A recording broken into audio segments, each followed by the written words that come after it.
Hey, how's it going? Thanks for checking out this video. Today we're delving into the realm of mechanized chaos, Roboquest. It walks! What does it walk? Look at it! Oh, this is a grenade launcher on it. Oh, look at it walk! What does it walk? Developed by Rise Up Studios, this roguelike first-person shooter promises an adrenaline-packed journey through a futuristic world teeming with hostile robots and absolutely sick weapons. Roboquest places players in the metallic boots of a robo-commando, hell-bent on helping his human buddy take down his corrupted robot brethren. This game is visually stunning. It reminds me of Borderlands, but doesn't quite have the same cel-shaded environments. The narrative is simple, to the point, and the art style is honestly timeless. It might not be everyone's taste, but for a small studio, this is the smart way to tell a story in a stylized way, keeping the player engaged, but not taking you out of the world. So why is this being called a roguelite boomer shooter? Roboquest mixes in the best aspects of games like Doom, Borderlands, and games like Warhammer 40k Boltgun. My last video highlighted Boltgun's amazing design, and many of those aspects are found here. As always, if you like this video, please do consider subscribing as I strive for that elusive 1k. I also want to give a shout out to one of my subscribers, Fufu, who actually suggested this game to me during a stream. Roboquest is all about fast-paced combat, healing off the enemies you kill, while finding upgrades, new and varied weapons, making each run feel unique. Being a roguelite, you make runs trying to reach the final level, take slightly varied runs with more opening over time. When you first run, you'll have a fairly linear path. As you find more collectibles, complete quests, and upgrade your Roboboy, your future runs begin to shift and change in how they play and the paths you take. If you haven't played a roguelite before, know that you aren't supposed to make it to the final boss on your first attempt. It's designed with the idea that you will fail, but build up materials, wrenches in this case, to help you in future runs. The gameplay experience in Roboquest is remarkably polished. The controls exhibit a level of responsiveness that enhances the overall immersion. The shooting mechanics are precise and satisfying, delivering a sense of power as you navigate through diverse levels, each with its own set of challenges, and as enemies become more plentiful and pull out new tricks, putting your skills to the ultimate test. Being inspired by Doom and classic roguelite games, movement is your bread and butter. Keeping on the move, especially at higher difficulties, is a must to be able to keep yourself alive and in motion. One standout feature of Roboquest is its robust upgrade system. Players can customize and enhance their Robo-Commando with a variety of weapons and abilities, adding a strategic layer to the gameplay. The progression system is well designed, encouraging experimentation with different loadouts, and in my first run to make it to the final boss, I was able to craft a javelin-flinging, clone-making maniac. The systems here allow for a significant amount of builds, as you have different classes you can choose from. Some unlocked simply by playing the game, others requiring questing. A quick tip being that if you're trying to unlock the other classes, it's likely worth reducing the game difficulty. Fuck your suggestion, Max. Fuck you. I can play on hard.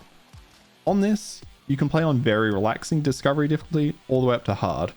On hard, your health drops disappear very quickly, enemies take no prisoners, and you're in for a real challenge as you dodge incoming fire while landing precise shots on enemies with greater health and damage numbers. The class variety is great. Your starting class has a bash, so a melee hit, and also has an invulnerability shield, so you can become invincible for 10 seconds and that recharges over time. The javelin flinging I mentioned a moment ago, that's another class that flings javelins instead of having a melee punch, and instead of becoming invincible, they can go into stealth for a moment, leaving a clone behind that distracts enemies. As you play runs, you'll receive wrenches. You use these to unlock permanent upgrades that help you each run, like having a wider variety of weapons to choose from, more health recovery from your robo pals, and much more. As you complete quests, you'll also unlock more permanent buffs, which you can toggle on and off. For completing the game, for example, you'll get an upgrade that lets you deal more damage, but at the cost of your overall health. There's also a great mechanic with special crystals you can locate that make the final boss and level easier, but, and this is a big but, it makes the levels on the lead up harder, so you'll have a tougher slog to get to the final boss, but an easier time at the end, which is still very chaotic and an amazing fight sequence. In each run, you also find power cells, which are used to upgrade the weapons you find along the way, as well as unlock perks specific to that run. The weapons in this game are amazing. There is a great variety of melee, short and long range weapons to suit every playstyle, and I loved mixing this up and building around specific weapons like crit damage with snipers. The enemies in Roboquest are diverse and challenging, ranging from agile drones to formidable boss encounters. Each enemy type requires a unique approach, contributing to the overall depth of the combat. Many have clearly defined crit points in red, rewarding your accuracy. You can build around crit damage if you're lucky enough to roll the right mods.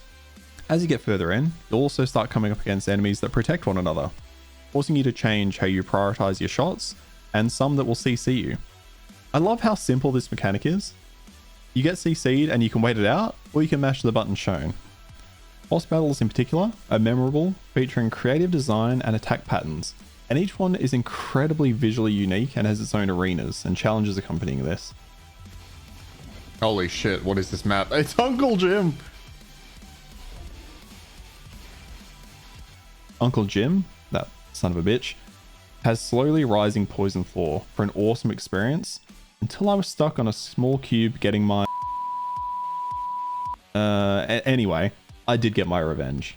So let's quickly talk about the level design as well. The level design is a strong suit for Roboquest. Navigating through intricate mazes feels intuitive, with a seamless blend of exploration and combat, and of course you have a map that you can open with tab if you do get a bit lost. You can explore side environments that have little platforming puzzles that reward you with items at the end. My only critique is that some of the later levels require backtracking, as you have to visit multiple locations to be able to leave. Backtracking always felt kind of weird after the fast-paced action, but I also appreciate that you have options and space in these larger levels. Roboquest stands out as a visual spectacle. The attention to detail in robot design, environmental elements, and lighting effects contribute to an aesthetically pleasing experience. I love the charming art style, and each gun has a comic style pop-up on shot. This game really delivers on that robotic adventure in a dystopian world, with engaging gameplay mechanics, a well-crafted upgrade system, and really visually stunning environments. It's a really captivating experience for fans of roguelites and shooters.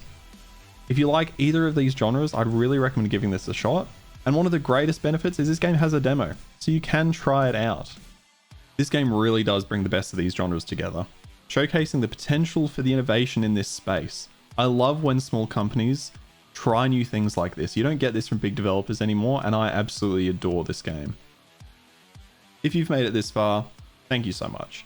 Please do consider commenting down below. Are you a fan of roguelites, shooters, or are you just a boomer? Let me know. Like and subscribe, and I will catch you in the next one. See ya.